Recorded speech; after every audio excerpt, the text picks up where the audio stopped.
नमस्कार दोस्तों, मैं मुकेश जैन आपके लिए दोस्तों एक जानकारी आरटीआई क्या होती है, राइट टू इंफॉर्मेशन अर्थात सूचना का अधिकार क्या होता है, इसे हम कैसे प्राप्त कर सकते हैं और इससे कौन कौन सी जानकारी ली जा सकती है।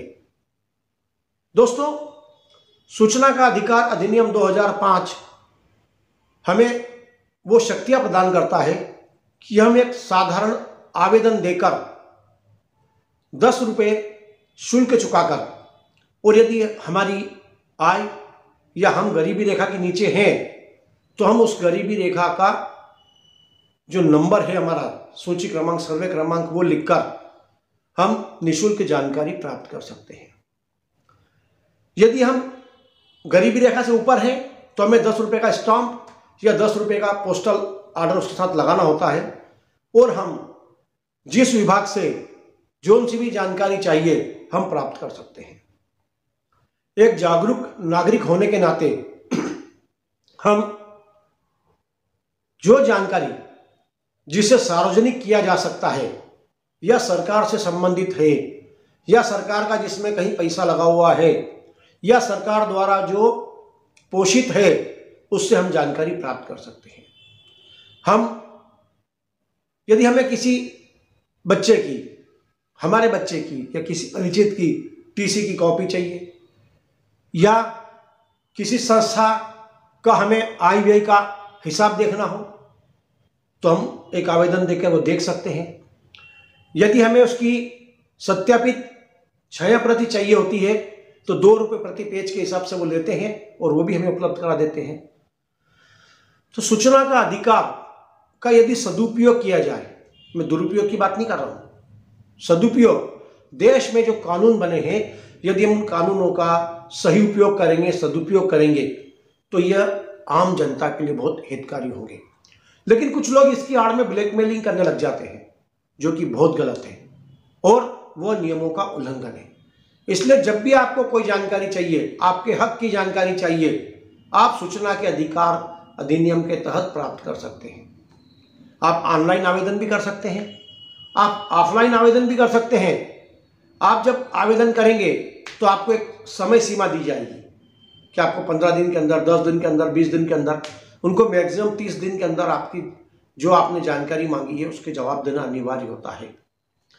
कुछ गोपनीय जानकारी हो सकती है जो भारत सरकार द्वारा जिनको मना किया हुआ है, लेकिन आम जो आपके सरकारी विभागों की जानकारी है कि जैसे उदाहरण के लिए कि आपके कॉलोनी में कोई एक बगीचा बनाया, आपको लगे इसमें भ्रष्टाचार हुआ है तो आप नगर निगम या नगर परिषद में एक आवेदन देके जानकारी ले सकते हैं कि जो ये आपने वार्ड क्रमांक 22, 24, 25 जो भी है उसमें जो आपने बगीचा बनाया है उसका कुल कितना खर्च आया है, उसमें कुल कितने की मिट्टी लगी है, उसमें कुल कितने पौधे लगे हैं, वो प्रत्येक पौधे का रेट क्या है, ये सब जानकारी प्राप्त कर सकते हैं। या प्रत्येक परिवार में आपको लगता है कि आपसे कहीं कोई ज़्यादा पैसे ले लिए हों तो आप उस विभाग से वहाँ के शुल्क की जानकारी मांग सकते हैं, लिखित में बाकायदा।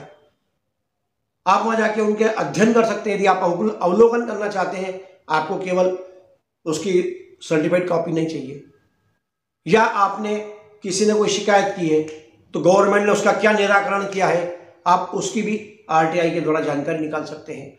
अर्थात सूचना के अधिकार के द्वारा ऐसी वो जानकारी जो आपको आवश्यक है और जिसको अधिकारी कर्मचारी देने में टालमटोल कर रहे हैं, तो आप लिखित में आवेदन करेंगे तो आपको वो जानकारी प्राप्त हो जाएगी। यदि आपकी जानकारी प्राप्त नहीं होती है तो आपको 30 दिन बाद अपील करने का अधिकार होता है। उसमें प्रथम अपील होती है, द्वितीय अपील होती है ना, उसके अलग अलग स्टेज है। तो उन स्टेज पे आप अपील कर सकते हैं। उसमें यदि लगता है कि किसी विभाग ने या किसी अधिकारी ने आपको गलत जानकारी दी या समय पर नहीं दी तो अधिकतम 25,000 रुपये अर्थदंड करने का अधिकार भी है। ठीक है, इसलिए सूचना के अधिकार का सही उपयोग कीजिए। यदि आपके गांव में रोड बन रही है, यदि रोड उखड़ रही है, आपको लगता है भ्रष्टाचार हुआ है, तो आप जो ग्राम पंचायत है वहां पर आप सूचना का अधिकार का आवेदन देकर पूरी जानकारी निकाल सकते हो। या आप ये भी कह सकते हो कि हमारे ग्रामीण विकास में पिछले साल किस मद में कौन कौन सा पैसा आया और उस मद को आपने कहां कहां खर्च किया, वो जानकारी भी आप मांग सकते हैं। किसी भी विभाग से उसके आय व्यय की जानकारी, या वहां कौन पदस्थ स्टाफ है, उनका वेतन कितना कितना है, वो सब जानकारी मिल सकती है। या उस विभाग में कितने अस्थायी कर्मचारी, अभी क्या होता है कि कर्मचारी कम रखते हैं, अधिक बता देते हैं, उनका पेमेंट निकाल लेते हैं, तो आप उसकी जानकारी निकाल सकते हैं। यदि आपको लगता है कहीं पर भी गड़बड़ी हो रही है, और यदि आप एक सच्चे नागरिक हैं, और यदि आप देश हित में बात करेंगे, ब्लैकमेलिंग वाली बात में भी मना कर रहा हूं, इस टाइप कोई हरकत नहीं करना। गलत मकसद से, गलत इंटेंशन से, किसी को परेशान करने की नियत से अगर आप इन कानूनों का दुरुपयोग करोगे तो फिर ये कानून की धार कम हो जाती है, तीक्ष्णता कम हो जाती है। फिर लोग सोचेंगे अरे यार ये फालतू की बात है, फालतू में शिकायत करते रहते हैं। सही बात के लिए लड़िए और सही जानकारी मांगिए, आपको जानकारी मिलेगी, उस जानकारी के आधार पर आप अध्ययन कीजिए। ठीक है, तो ये सूचना के अधिकार के बारे में एक छोटी सी जानकारी थी जो मैं आपको देना चाहता था। आशा है कि आपको कुछ समझ में आया होगा। आप गूगल पे भी सर्च कर सकते हैं कि सूचना का अधिकार अधिनियम 2005 क्या है। आजकल सबके पास मोबाइल है, तो वहाँ से भी आपको डिटेल मिल जाएगा। ठीक है, आज के लिए इतना ही। जय हिंद, जय भारत।